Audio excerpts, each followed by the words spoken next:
하나님의 말씀 보시겠습니다.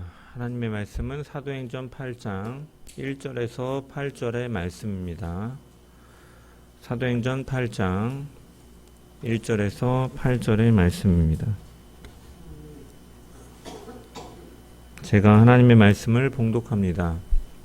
사울은 그가 죽임 당함을 마땅히 여기더라.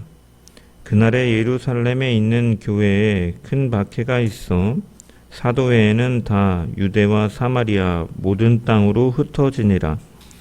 경건한 사람들이 스데반을 장사하고 위하여 크게 울더라. 사울이 교회를 잔멸할세 각 집에 들어가 남녀를 끌어다가 옥에 넘기니라. 그 흩어진 사람들이 두루 다니며 복음의 말씀을 전할세 빌립이 사마리아 성에 내려가 그리스도를 백성에게 전파하니 무리가 빌립의 말도 듣고 행하는 표적도 보고 한 마음으로 그가 하는 말을 따르더라. 많은 사람에게 붙었던 더러운 귀신들이 크게 소리를 지르며 나가고 또 많은 중풍병자와 못 걷는 사람이 나으니 그 성에 큰 기쁨이 있더라. 아멘. 말씀을 통한 주의 은혜와 평강이 모인 모든 자들 가운데 넘치기를 축원합니다. 오늘은 맥주감사 주일입니다. 맥주절은 보리의 추수가 끝나고 밀의 추수가 시작되는 시기에 거두는 첫 소산을 하나님께 드리며 감사하는 절기입니다.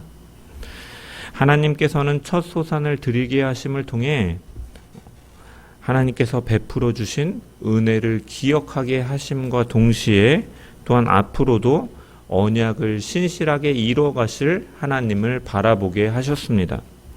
이처럼 감사는 지나간 은혜를 돌아보는 데서 끝나는 것이 아니라 앞으로도 신실하게 역사하실 하나님을 믿는 신앙의 고백입니다. 오늘날 우리는 대부분 농사를 짓지 않습니다. 그럼에도 한국교회는 이러한 성경적인 의미를 따라서 한 해의 절반을 지내온 지금 여기까지 인도하신 하나님의 은혜를 감사하고 남은 시간도 동일하게 인도하심을 의지하는 마음으로 맥주 감사주의를 지키는 것입니다. 그래서 돌아보면 우리의 삶이 언제나 평탄했던 것만은 아닙니다. 기쁜 일도 있었지만 상반기 동안에도 어려움과 눈물의 시간도 있었을 것입니다. 그럼에도 하나님께서 우리를 붙드시고 여기까지 인도하신 줄 믿습니다. 그리고 앞으로의 남은 시간도 하나님의 손안에 있음을 우리가 믿기에 오늘도 우리가 감사의 예배를 드려야 될 줄 믿습니다. 오늘 우리가 살펴보는 본문 역시도 이러한 하나님의 신실하신 인도하심을 보여주고 있습니다. 지난 시간에 우리는 스데반의 순교 장면을 살펴보았습니다. 스데반은 마지막 순간까지 하나님의 영광과 보좌 우편에 서신 예수 그리스도를 바라보면서 믿음을 지켰고 그분을 바라봄으로 자신을 죽이는 사람들까지도 용서하는 예수 그리스도를 닮은 증인의 삶을 살았습니다. 이 스데반의 죽음은 교회의 큰 실패처럼 보여집니다. 교회는 귀한 일꾼을 잃었고 그 사건을 계기로 예루살렘 교회에는 큰 박해가 시작되기 때문입니다. 그래서 이제 막 시작된 복음의 사역이 중단될 것처럼 보이고 성도들은 예루살렘을 떠나서 흩어져야 될 수밖에 없는 상황에 놓여지고 마는 것이죠. 하지만 하나님께서는 바로 그 박해를 통해 자신의 뜻을 이루어가고 계셨습니다. 사람들은 교회를 흩어 놓았다라고 생각했지만 하나님께서는 그 터짐을 통해 이미 약속하신 말씀을 이루어가고 계심을 오늘 말씀은 선명하게 우리에게 전달해 줍니다.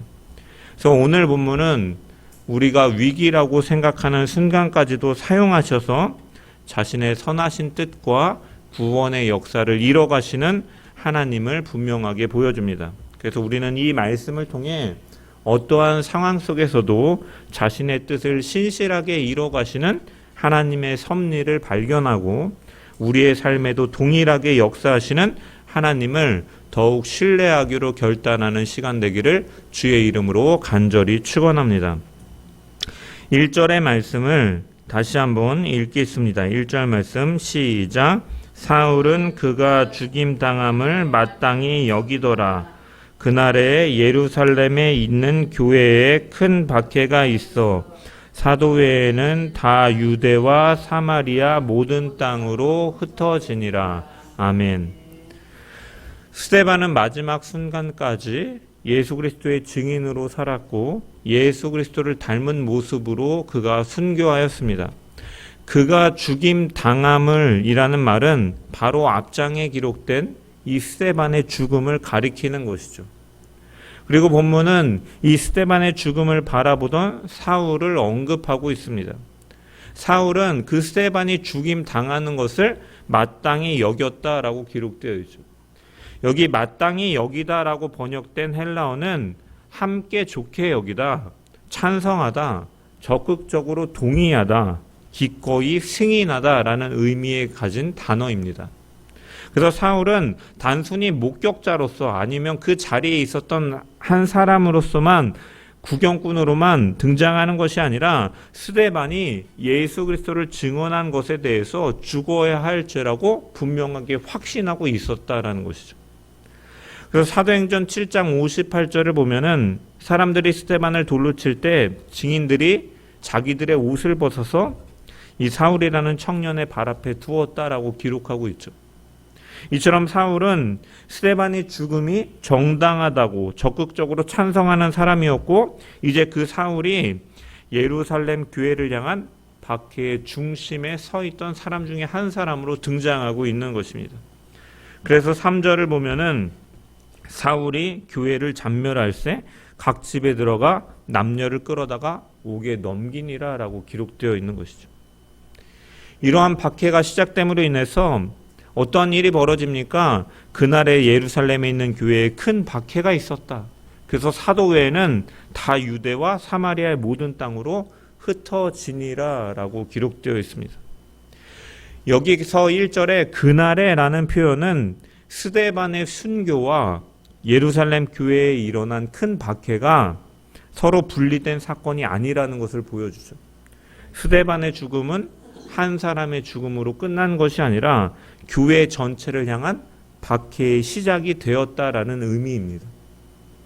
물론 이전에도 교회는 어려움을 겪었습니다. 사도들은 공회 앞에 끌려가기도 하고 예수의 이름으로 말하지도 말고 가르치도 말라라는 위협을 받기도 합니다. 이로 인하여 매를 맞기도 했죠. 하지만 이때까지도 박해의 중심은 대상의 중심은 주로 사도들이었던 것이죠.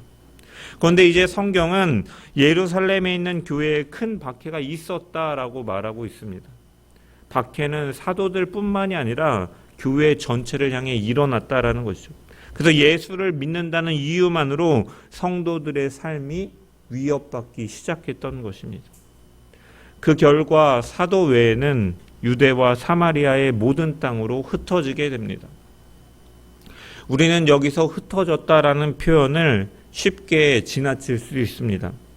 우리는 훗날에 이 사건을 바라보기 때문에 이 일이 복음이 확장되는 과정 가운데 사용되었다라는 결과를 알기 때문에 이 흩어졌다라는 표현의 심각성을 받아들이지 않고 지나갈 수가 있지만 당사자였던 당시 성도들에게 이 흩어짐은 결코 가벼운 일이 아니었던 것입니다.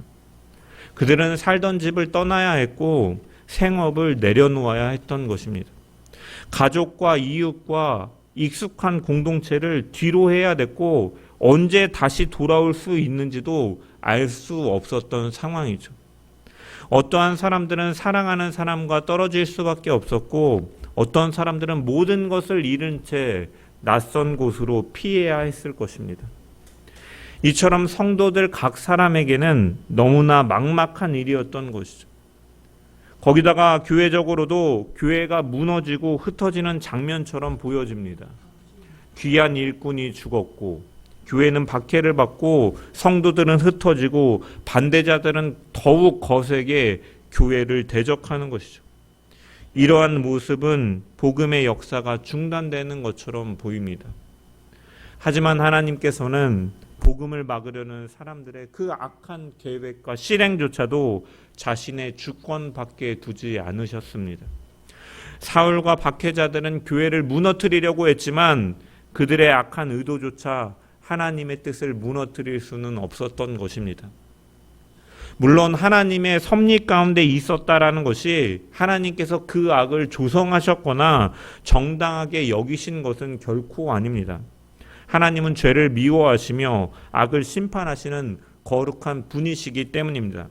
다만 하나님의 섭리 안에 있었다라는 것은 이 사람들은 악한 의도로 그들이 행동했지만 하나님께서는 그 악한 행위까지도 사용하셔서 그분의 선한 뜻을 이루어 가셨다라는 의미이고, 이것이 바로 하나님의 섭리입니다. 그래서 하나님은 선한 일만 사용하시는 분이 아니십니다. 우리가 이해할 수 있는 방식으로만 일하시는 분도 아니시다라는 것이죠. 하나님은 때로는 우리의 눈에 실패처럼 보이는 사건, 고난처럼 여겨지는 시간, 흩어짐처럼 보여지는 그러한 일들을 통하여서도 하나님은 그 일을 사용하셔서 자신의 구원의 역사를 이뤄가시는 신실하신 하나님이신 줄 믿습니다. 대표적으로 창세기에 나오는 야곱의 아들 요셉의 삶이 바로 그러했습니다. 형들은 요셉을 미워하고 시기해서 애굽에 팔았던 것이죠. 그것은 분명히 악한 일이었습니다. 하지만 훗날 요셉은 그 일에 대해서 그가 이렇게 고백을 합니다. 당신들은 나를 해하려 하였으나 하나님은 그것을 선으로 바꾸셨다라고 고백하는 것이죠. 사람은 해하려 했지만 하나님은 선으로 바꾸셨다. 오히려 하나님께서는 그 악한 사건까지도 사용하셔서 많은 생명을 구원하시는 일로 예비하셨다라는 것이죠. 오늘 본문의 예루살렘 교회도 마찬가지입니다. 사울은 교회를 해하려고 합니다. 박해자들은 복음을 막으려고 합니다. 그러나 하나님께서는 그 흩어짐을 통해 복음이 예루살렘 밖으로 나아가게 하셨습니다. 한 가지 생각해 봐야 할 것은 하나님의 섭리 가운데 있다라는 사실을 믿는다는 것이 성도들의 고난을 가볍게 만드는 것은 아니다라는 것이죠. 2절의 말씀은 이렇게 기록하고 있습니다. 경건한 사람들이 스데반을 장사하고 위하여 크게 울더라. 성도들은 스데반의 죽음 앞에서 크게 울었습니다. 그들은 예수 그리스도를 믿었고 예수 안에 부활의 생명이 있었고 그가 주님 품에 안겼다라는 사실을 믿었지만 그들은 스데반의 죽음 앞에서 크게 울고 그를 위하여 장사했다라는 것이죠. 믿음이 있다고 해서 슬픔이 없는 것은 아닙니다. 하나님의 섭리를 믿는다고 해서 눈물이 사라지는 것은 아닙니다. 그리고 성경은 믿음의 사람들이 그 흘리는 눈물을 부끄러운 것으로 말하지 않습니다. 그래서 오히려 경건한 사람들이 스데반을 장사하고 위하여 그를 위하여 크게 울었다라고 기록하고 있는 것이죠. 그들의 울음은 불신앙의 표현이 아니라 사랑하는 형제를 잃은 교회의 정직한 슬픔이었던 것입니다. 하나님의 섭리를 믿는다라는 것은 현실의 아픔을 부정하는 것이 아니다라는 것이죠. 오히려 그 아픔 속에서도 하나님께서 여전히 일하고 계시다라는 사실을 믿는 것이 하나님의 섭리를 인정하는 신앙입니다. 우리는 하나님의 인도하심을 생각할 때 평안한 길을 가장 먼저 떠올립니다. 문제가 해결되고 일이 계획한 대로 진행되고 건강이 회복되고 가정이 안정되고 평안할 때 우리는 하나님께서 인도하셨다라는 고백을 할 수 있습니다. 물론 그것도 하나님의 인도하심입니다. 하지만 성경은 하나님의 인도하심이 언제나 평탄한 길로만 나타난다라고 말하지 않습니다. 때로는 오늘 본문처럼 하나님의 백성은 흩어짐을 당하기도 하죠. 계획하지 않은 일로 가게 되기도 합니다. 붙들고 있었던 것들이 무너지고 익숙한 자리에서 떠나야 되는 일도 갖게 되는 것이죠. 예상하지 못한 고난도 만나고 기도했지만 상황이 바뀌지 않는 때도 있다라는 것입니다. 그러나 그때 우리는 하나님, 왜 이런 일이 벌어집니까? 하나님, 이것이 하나님의 손 안에서 이루어지는 일입니까? 믿음이 흔들릴 때가 있지만 오늘 본문은 그 질문 앞에서 우리에게 분명하게 말씀하시는 것입니다. 박해가 일어나도 하나님의 뜻은 멈추지 않는다. 교회가 흩어져도 하나님의 계획은 실패하지 않는다. 사람의 악한 의도가 아무리 강해 보여도 하나님의 주권은 결코 넘어설 수 없다라는 것입니다. 사울은 스데반의 죽음을 마땅히 여겼습니다. 그는 교회를 전멸하려 했지만 하나님께서는 그 사울조차 훗날 복음의 증인으로 변화시킬 것입니다. 지금은 교회를 무너뜨리는 자처럼 보이지만 하나님께서는 그를 이방인의 사도로 세우시는 것이죠. 인간의 악과 폭력과 실패처럼 보이는 현실 위에서 하나님은 더 크신 손으로 그 일을 이루어 가시는 줄 믿습니다. 그러므로 우리가 오늘 본문을 대하며 기억해야 될 것은 성도는 고난을 겪을 수 있고 그 고난 가운데 슬퍼할 수도 있지만 고난 가운데서 결코 절망으로 끝나지 않는 자임을 기억해야 될 줄 믿습니다. 눈물도 흘릴 수 있고 슬퍼할 수도 있고 마음이 때로는 무너질 수도 있지만 모든 것이 끝났다라고 여기는 것이 아니라 하나님께서 여전히 우리를 붙들고 계시다라는 사실을 기억하면서 우리는 믿음으로 그 길을 묵묵히 걸어가는 자들이 되어야 될 줄 믿습니다. 맥주감사주의를 맞이한 오늘, 지난 시간을 돌아볼 때 우리는 평안한 길만 있었던 것이 아닙니다. 그러나 돌이켜보면 그 모든 시간 속에서도 하나님은 우리를 붙드셨고 때로는 필요한 것들을 공급하시며 우리를 인도해 주신 줄 믿습니다. 그리고 그렇게 인도하신 하나님의 손길이 앞으로도 저와 여러분의 삶 가운데 분명히 붙드시고 이끄실 줄 믿습니다. 흩어짐 가운데서도 자기 백성을 버리지 않으시고 고난 가운데서도 끝까지 신실하신 그 뜻을 이뤄가시는 하나님을 끝까지 신뢰하며 살아가는 저와 여러분 되시기를 주의 이름으로 간절히 축원합니다. 계속해서 4절의 말씀을 우리 같이 한번 읽어보겠습니다. 4절의 말씀 시작. 그 흩어진 사람들이 두루 다니며 복음의 말씀을 전할세. 아멘. 우리는 성도들이 얼마나 큰 어려움을 겪었는지에 대해서 생각해 보았습니다. 익숙한 환경, 생업마저도 포기하고 사랑하는 이들로부터 떨어져서 언제 다시 돌아올지 모르는 그러한 상황에 내몰리게 되었죠. 스데반을 잃었고 박해를 피해 예루살렘을 떠나야 됐던 것입니다. 그런데 누가는 그들의 모습을 이렇게 기록하고 있는 것이죠. 그 흩어진 사람들이 두루 다니며 복음의 말씀을 전하였다. 여기서 우리는 한 가지를 주목해 봐야 합니다. 흩어진 사람들이 복음을 전했다라는 것이죠. 1절에서도 누가는 사도 외에는 다 유대와 사마리아의 모든 땅으로 흩어졌다라고 기록하고 있습니다. 그렇다면 이 4절에 흩어진 사람들, 흩어져서 두루 다니며 복음을 전한 사람들은 대부분 이름 없는 성도들이었다라는 사실을 우리는 알 수가 있죠. 우리는 초대교회의 복음의 확장을 생각하면 베드로와 같이 설교를 하면서 3,000명, 5,000명이 회심하고 바울과 바나바, 실라와 같이 돌아다니며 교회를 세웠던 사도들의 역할을 먼저 떠올립니다. 그러나 사도행전은 이 복음의 확장이 사도들만의 사역이 아니었음을 우리에게 분명히 보여주고 있는 것이죠. 자신의 생업을 뒤로하고 흩어진 평범한 성도들이 그 자리에서 자신이 머무는 곳마다 예수 그리스도를 전하였고 이것이 바로 초대교회의 모습이었다라는 것이죠. 이처럼 복음은 특별한 사람들을 몇 명에 의해서 전해진 것이 아닙니다. 구원받은 모든 성도가 그리스도의 증인이 된 것이죠. 그리고 이 모습은 예수님께서 승천하시기 전에 하셨던 말씀을 떠올리게 하는 것이죠.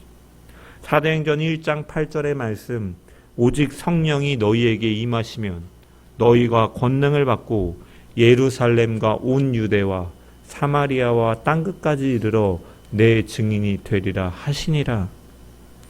이 말씀은 사도들에게만 주어진 명령이 아니라 교회가 감당해야 될 사명이었다라는 것이죠. 그리고 예루살렘은 그 사명의 출발점이고 복음은 유대와 사마리아를 지나쳐 땅끝까지 전해져야 됐던 것입니다. 그런데 사도행전 1장부터 7장까지를 보면 복음은 여전히 예루살렘을 중심으로 전파되고 있었던 것이죠.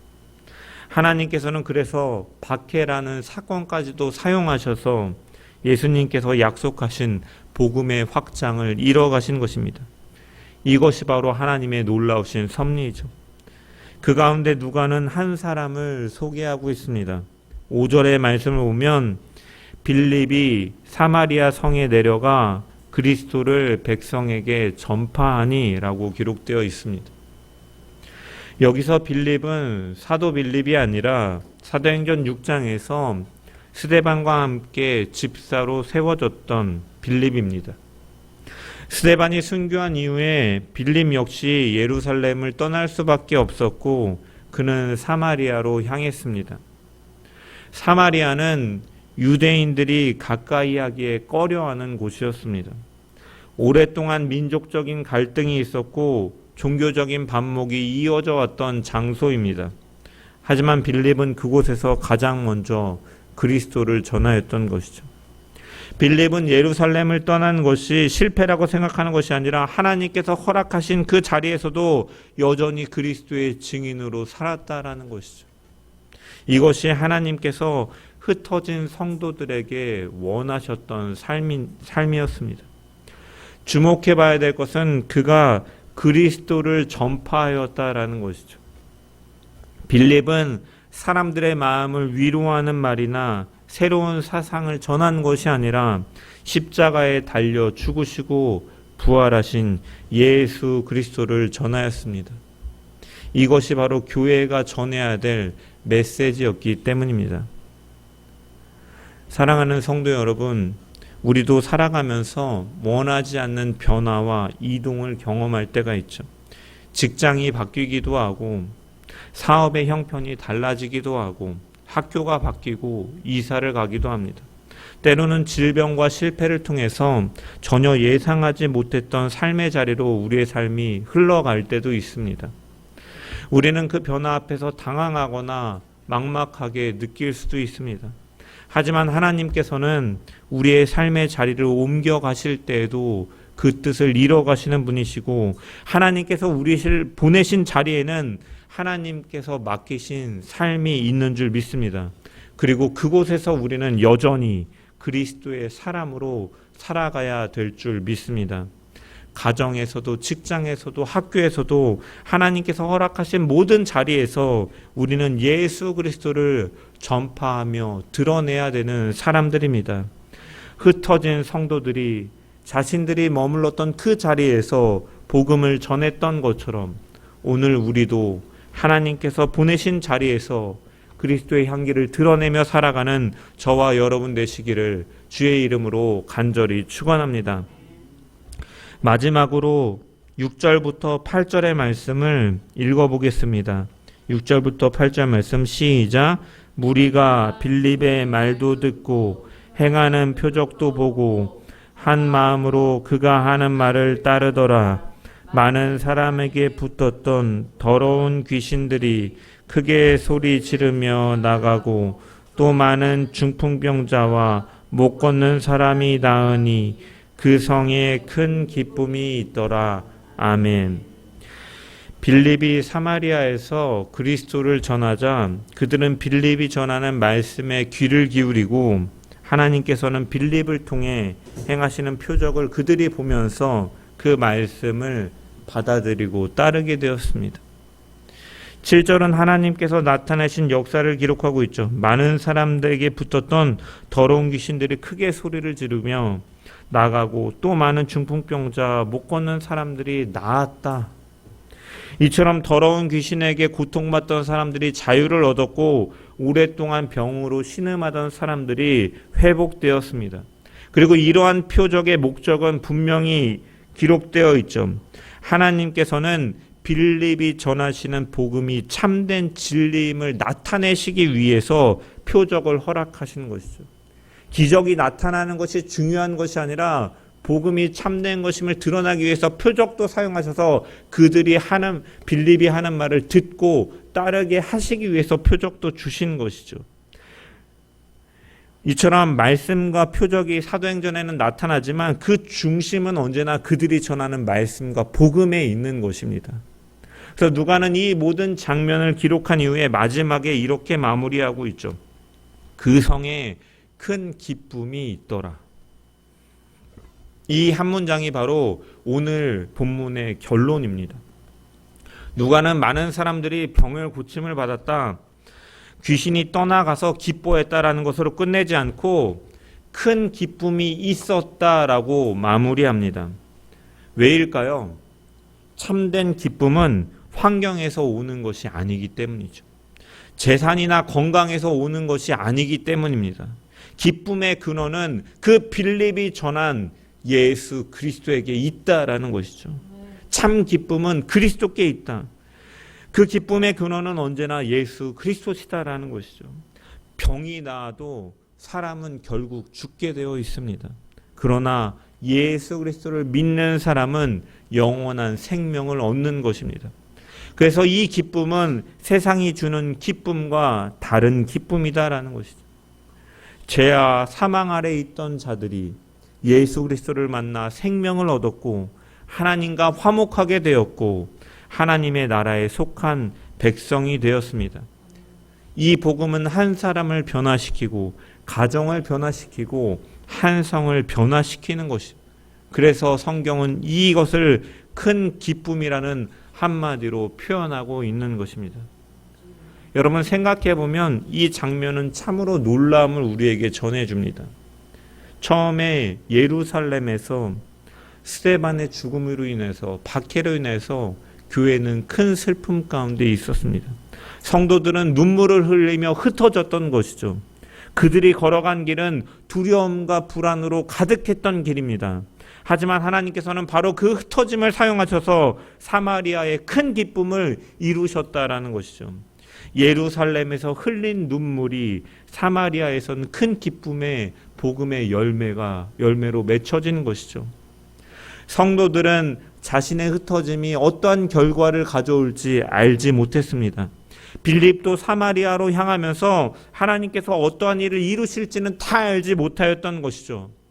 다만 그들은 그러한 눈물의 자리에서 하나님께서 허락하신 자리에서 묵묵히 자신에게 맡겨진 사명을 따라 복음을 전했을 뿐인 것이죠.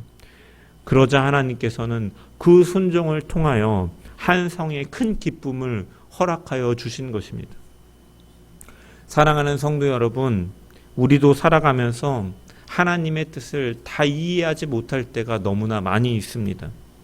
지금 겪고 있는 일이 어떠한 결과를 가져올지 알지 못하는 것이 사람이죠. 내일 일도 알지 못하는 것이 우리의 인생입니다. 왜 이 길을 가야 되는지, 왜 이런 어려움을 만나야 되는지 답을 찾지 못할 때도 많이 있습니다. 하지만 오늘 본문은 우리에게 하나님의 일하심을 분명하게 보여주고 있습니다. 하나님께서는 그러한 가운데서도 우리의 순종을 사용하시고 우리의 삶을 사용하시며 우리의 눈물까지도 헛되지 않게 하시는 분이시다라는 것이죠. 그래서 하나님은 자신의 때에 가장 선한 열매를 맺게 하시는 분이신 줄 믿습니다. 맥주감사주일은 바로 이러한 하나님의 은혜와 인도하심을 기억하는 날입니다. 지난 시간을 돌아보면 기뻤던 날만 있었던 것이 아니죠. 우리의 삶 가운데도 스데반의 죽음과 같은 아픔이 있었고 눈물이 있었고 예루살렘을 떠나 걸어갔던 실패와 이해할 수 없는 시간들도 우리에겐 분명히 존재합니다. 하지만 그럼에도 하나님께서는 우리를 붙드시고 여기까지 인도하시고 앞으로도 인도하실 분이신 줄 믿습니다. 그래서 그때는 보이지 않았더라도 돌이켜보면 하나님은 언제나 우리를 떠나시지 않으신 분이시죠. 그래서 때로는 우리의 눈물을 통해서 우리를 빚어가시고 때로는 기다림 통해 믿음을 자라게 하시고 때로는 예상하지 못한 길을 통해서 더 좋은 길로 인도하시는 하나님의 역사가 우리의 삶의 곳곳에 존재하고 있는 줄 믿습니다. 그 하나님의 은혜를 기억할 때 우리는 오늘도 감사할 수 있게 되는 것이죠. 좋은 일만 있었기 때문이 아니라 모든 시간 속에서 하나님께서 신실하게 역사하시기 때문에 우리는 감사할 수 있는 줄 믿습니다. 우리에게 참된 기쁨을 주시며 그 열심으로 일하시고 역사하시는 하나님을 굳게 신뢰하며 감사하며 살아가는 저와 여러분 되시기를 주의 이름으로 간절히 축원합니다. 말씀을 마무리합니다. 사도행전 8장은 박해로 시작합니다. 사람들은 교회를 무너뜨리려 하고 성도들은 흩어질 수밖에 없었지만 하나님은 그 과정을 사용하셔서 마지막에 그 성에 큰 기쁨이 있었다라는 열매를 맺게 하십니다. 이것이 바로 하나님의 섭리다라는 것이죠. 하나님께서는 이처럼 우리의 눈물 속에서도 일하시고 흩어짐 속에서도 자신의 뜻을 이뤄가시는 분이신 줄 믿습니다.